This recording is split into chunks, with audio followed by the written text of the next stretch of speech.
Halo Sobat Smart, kembali lagi di podcast Rabu Bicara. Ada yang berbeda, kali ini saya Adit yang akan membantu pada episode kali ini.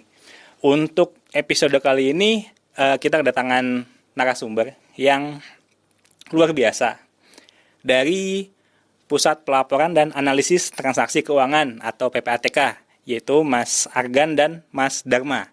Selamat datang Mas di PPSDM BNN. Selamat siang Mas Adit. Selamat siang, sore, dan malam ya kapanpun teman-teman ini menyaksikan podcast ini. Oke. Agak grogi juga ya ini pertama kali kita ketemu dan kita ngobrol. Mungkin kita mulai dengan perkenalan dulu kali ya. Monggo dari Mas Argan dulu mungkin. Ya, terima kasih Mas Adit. Salam kenal duluan nih sama Mas Adit. Baru pertama kali kita ketemu. Ya, Mas, saya Argan dari PPATK. Ya, singkat banget ya. Oke. Baik, Mas Argan. Selanjutnya Mas Dharma. Ya, baik Mas Adit, nama saya Dharma Zendrate. Saya dari Direktorat Analisis dan Pemeriksaan PPATK. Oke, baik, luar biasa. Langsung saja sini. Ini ada beberapa pertanyaan yang ingin saya ajukan kepada Mas Argan dan Mas Dharma.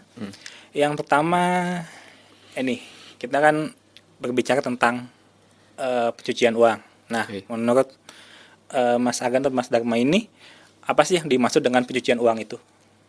Mungkin Mas Argan dulu kali. Ya, pencucian uang kalau buat saya sih apa ya? Suatu kegiatan yang dilakukan oleh tiap orang atau siapapun, baik itu perorangan maupun korporasi, tapi juga dikendalikan sama orang pastinya ya, dengan upaya menyamarkan, menyembunyikan hasil-hasil dana yang berasal dari tindak pidana atau hasil dari kejahatan. Oke. Oke, mungkin ada tambahan dari Mas Dharma? Sebenarnya sepakat dengan yang disampaikan oleh Mas Argan bahwa pencucian uang itu adalah segala sesuatu perbuatan yang dilakukan dengan tujuan untuk menyembunyikan dan menyamarkan asal-usul hasil tindak pidana, baik itu hasil tindak pidana dari korupsi, narkotika, ataupun tindak pidana lainnya, sehingga nanti tampaknya seolah-olah berasal dari hasil yang sah, sehingga bisa digunakan dengan aman oleh para pelaku kejahatan. Oke, baik. Oke, lalu ini tuh apa saja sih yang termasuk atau yang bisa dikatakan sebagai pencucian uang sendiri? Nah, apa Dar? Saya ya. Misal ya, contoh saya sama Mas Adit, saya ngedar narkoba. Ya, misalkan ya. Ya, ini saya ngedar nih, pas banget nih kan di BNN saya ngedar. Tapi jangan bener-beneran saya nanti. Jangan itu nggak boleh kita. Sadap saya. Ya, jadi ya kayak gitu ya. Saya ngedar narkoba, duitnya saya dapat. Nah, terus saya ini nggak mau nih, saya nggak mau ketahuan gitu. Saya nggak mau ketahuan. Saya ke Mas Adit, gue pinjam rekening lo dong. Gue pinjam rekening lo gitu. Nanti ada duit masuk, gitu. Nah, ada duit masuk. Nanti dapat duit sekitar mungkin 10 juta, lo ambil 1 jutanya, 9 juta kirim lagi ke gue, tarikin cashnya buat gue. Nah, itu contoh salah satu kecil hasil tindak pidana. Terus saya nggak mau ketahuan saya punya duit dari tindak pidana itu, saya minta tolong sama Mas Adit pakai rekeningnya Mas Adit. Oke. Contoh kecil lah. Berarti itu contoh kecil ya. Ada yang lebih besar lagi tentunya. Ada yang lebih besar. Tapi mungkin gak dibahas di sini ya. Oke, lalu ini nih sebagai personil yang menangani kasus pencucian uang nih ya. Apa sih dasar yang harus kita punya gitu, yang harus dipunyai untuk menangani kasus pencucian uang ini? Kalau dari saya mungkin yang pertama, sikap yang harus dimiliki oleh analis yang untuk menganalisis transaksi keuangan ini salah satunya sikap yang kritis. Kritis ini kenapa? Karena kadang apa yang terlihat di transaksi itu perlu dikritisi, perlu ditindaklanjuti, perlu dianalisis lebih dalam. Tidak sampai berhenti pada misalnya hanya layer pertama. Kita harus membuka sampai layer-layer selanjutnya untuk mengetahui secara pasti rangkaian perbuatan yang dilakukan oleh para pelaku kejahatan ini untuk mencuci uangnya. Jadi kadang tidak hanya sampai pada tahap 1. Itu berarti harus kritis. Kemudian mungkin sikap yang kedua yang harus dimiliki oleh analis itu harus tidak patah semangat, harus bekerja keras, karena mengungkap kejahatan itu tidak mudah. Tidak hanya melihat di dokumen seperti ini, tidak terlihat secara langsung. Kita harus membutuhkan teknik-teknik, butuh waktu, butuh tenaga untuk mengecek atau menganalisis berbagai data, dan itu membutuhkan effort yang lebih. Jadi menurut saya itu sikap-sikap yang harus dimiliki oleh seorang analis. Kalau dari saya seperti itu, mungkin dari Mas Argan ada tambahan? Iya, nggak jauh beda sebenarnya, karena itu juga merupakan sikap. Ya sebenarnya secara basic kita bekerja sama ya, ya butuh kayaknya daya tahan, lalu juga kemauan juga yang kuat, dan nggak pernah berhenti buat belajar. Ya apalagi ini kita bicara soal suatu tindak pidana, ya kita berusaha untuk menemukan sesuatu di sana yang dimana salah satu subjek yang kita analisis juga berupaya untuk tidak ketahuan. Gitu.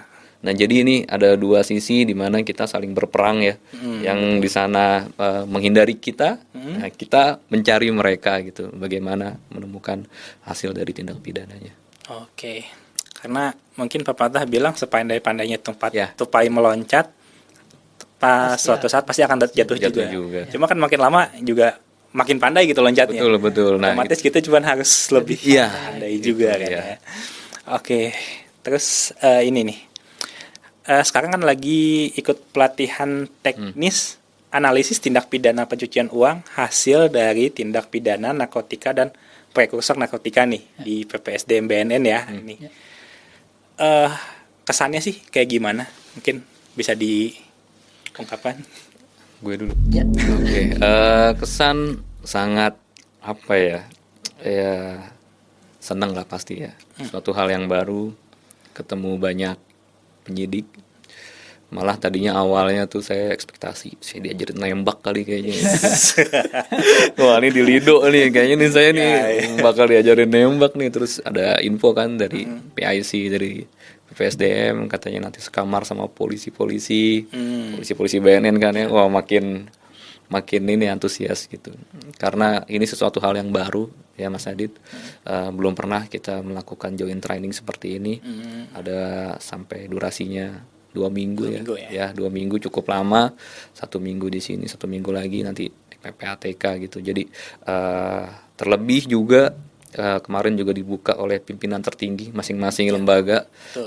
Sudah kelihatan bahwa ekspektasi besar dari kami ngikut training di sini, punya bekal ilmu yang cukup mumpuni ya untuk bisa melakukan pekerjaan kami gitu setelah pasca dari sini. Oke, baik. Dari Mas Dharma, mungkin ada kesan sendiri? Kesan dari saya sendiri, saya merasa senang ya bisa ada pelatihan seperti ini antara PPATK dan penyidik khususnya BNN. Mungkin ini tidak terlalu banyak pelatihan semacam ini, dan sejauh ini yang saya rasakan itu sangat bermanfaat baik bagi PPATK, analis PPATK maupun di analis ataupun penyidik di BNN, karena kita bisa melihat dan mengetahui, saling memahami dari perspektif masing-masing. Contohnya kemarin saya baru mendapatkan sharing dari teman-teman BNN bagaimana sih proses mereka melakukan mengidentifikasi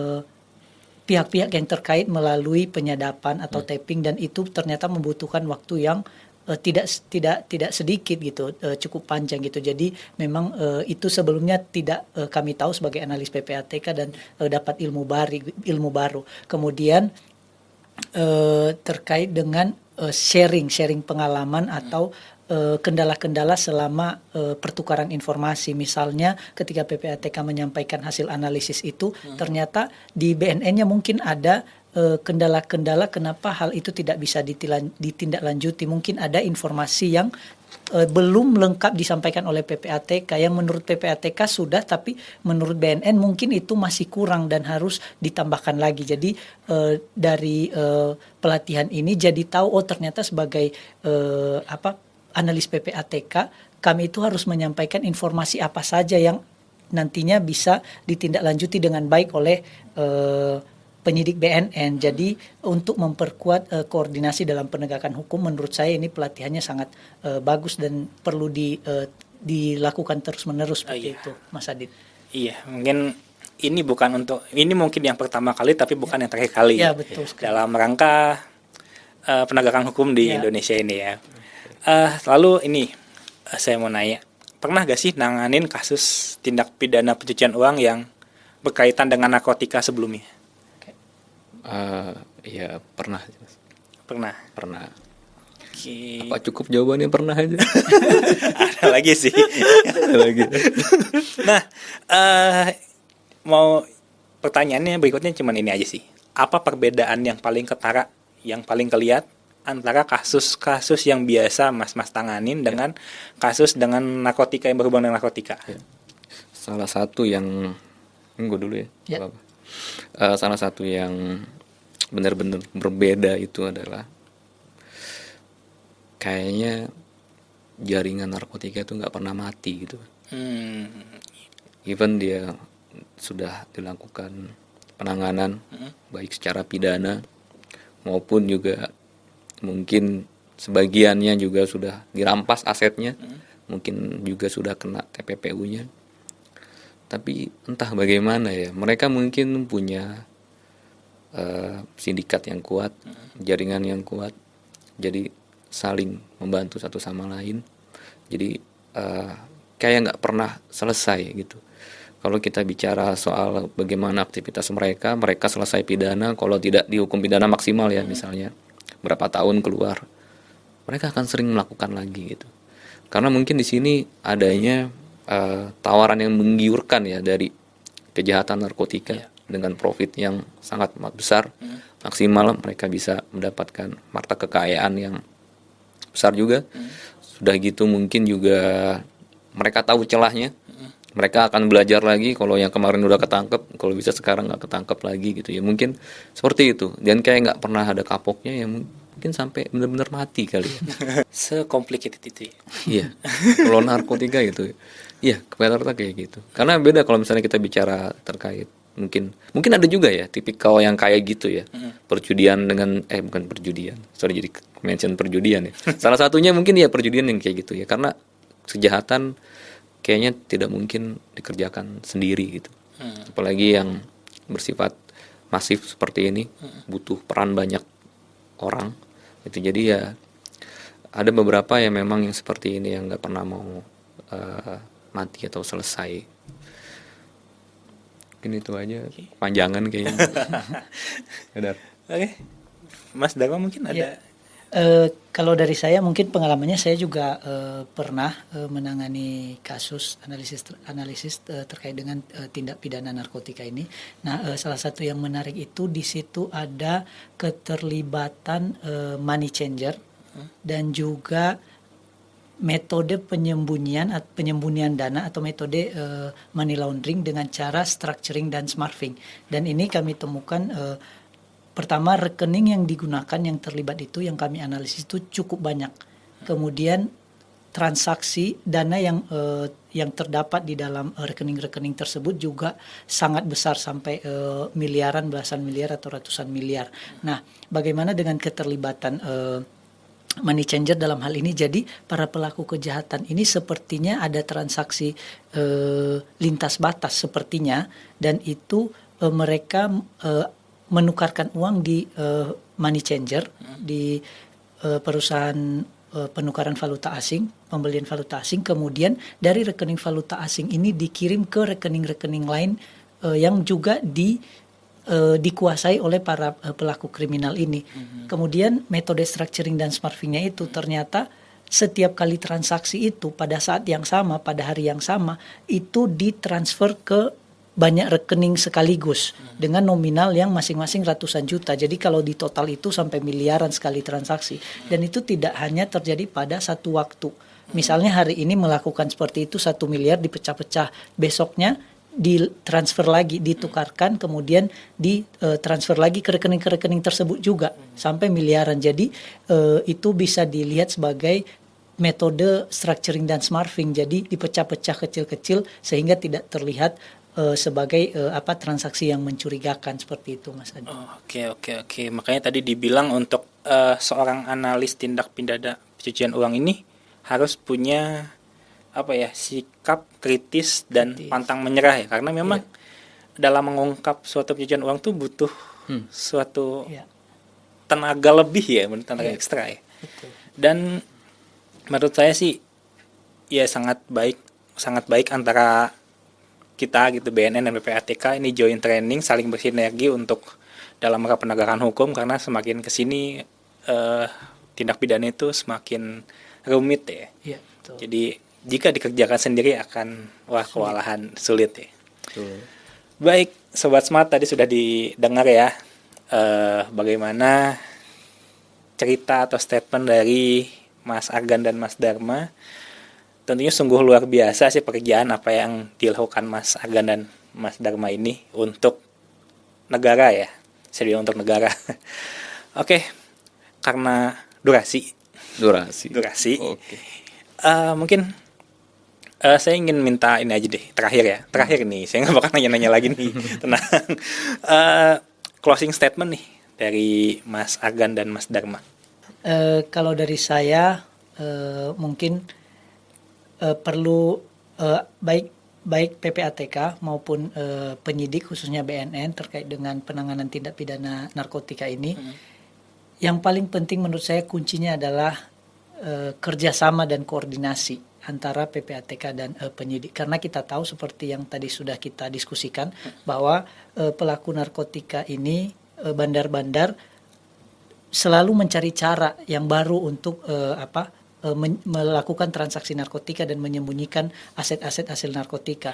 Nah, untuk bisa melakukan penanganan atau memberantas hal-hal seperti itu, kuncinya adalah kita harus kerjasama antara PPATK dan BNN untuk mencari cara yang dalam proses penegakan hukumnya supaya lebih maksimal dan efektif. Seperti itu, Mas Adit.